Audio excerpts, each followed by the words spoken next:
Milestone ট্র্যাজেডির কথা নিশ্চয়ই মনে আছে। ঠিক ১ বছর আগের ঘটনা, আজ ১ বছর পূর্তি।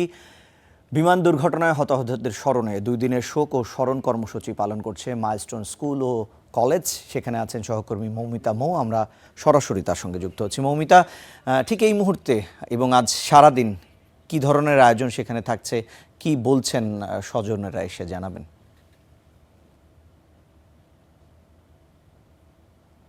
আমি এই মুহূর্তে যে ভবনটির সামনে দাঁড়িয়ে আছি, এটি কিন্তু সেই হায়দার আলী ভবন, যে ভবনটির উপর সেই ২০২৫ সালের ২১ জুলাই বিমান আছড়ে পড়েছিল এবং সেই বিমান আছড়ে পড়ার ঘটনায় নিহত হয়েছিল ৩৬ জন।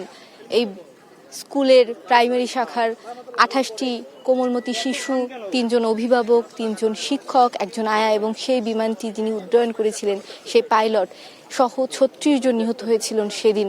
এবং সেই মাইলস্টোন ট্র্যাজেডির ১ বছর আজ, এবং এই উপলক্ষে এই স্কুল অ্যান্ড কলেজের পক্ষ থেকে যে আয়োজন করা হয়েছে, এই আয়োজনের শুরুতে আজকে সকালে তারা এখানে পুষ্পস্তবক অর্পণ করেছেন, শিক্ষকেরা কালো ব্যাজ ধারণ করেছেন, তারা ১ মিনিটের নীরবতা পালন করেছেন। এরপরে কিন্তু তারা দোয়া অনুষ্ঠান ছিল এখানে, সেই নিহত শিক্ষার্থী, অভিভাবক, শিক্ষক এবং যারা নিহত হয়েছেন এই ঘটনায় তাদের জন্য আয়োজন ছিল এই বিশেষ দোয়া আয়োজন। এবং এখানে কিন্তু শিক্ষকরা বারবারই বলছিলেন সেদিনের সেই দুর্ঘটনার কথা, তারা জানাচ্ছিলেন কিভাবে তারা সেদিন সেই কোমলমতি শিক্ষার্থীদের তাদের চোখের সামনে ঝলসে যেতে দেখেছেন।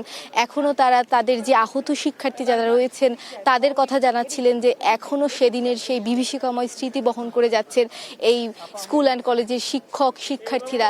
এবং তারা কিন্তু জানাচ্ছিলেন যে এখনও যখন ৫ মিনিট পর পর এই স্কুল অ্যান্ড কলেজের উপর থেকে বিমান উড়ে যায়, সেই বিমানের যে শব্দ হয়, তারা যে আতঙ্কিত হয়, তারা সেই আতঙ্কের কথা জানাচ্ছিলেন, যে সেদিনের সেই বিভীষিকাময় স্মৃতিতে তারা এখনও ফিরে যান। মনে হয় যে সেদিনের সেই বিভীষিকাময় স্মৃতি আবার ফিরে আসবে কিনা, তারা বারবারই কিন্তু আমাদের সে কথা জানাচ্ছিলেন নিশান। এবং তারা বলছিলেন যে এই যে বিভীষিকাময় স্মৃতি, এই স্মৃতি তাদের সারা জীবন বহন করে যেতে হবে।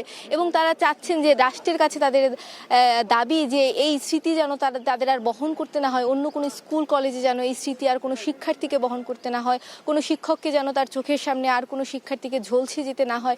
এমন কথাই কিন্তু এই শিক্ষকরা আমাদের জানাচ্ছিলেন। রিশান। মৌমিতা, আপনাকে ধন্যবাদ।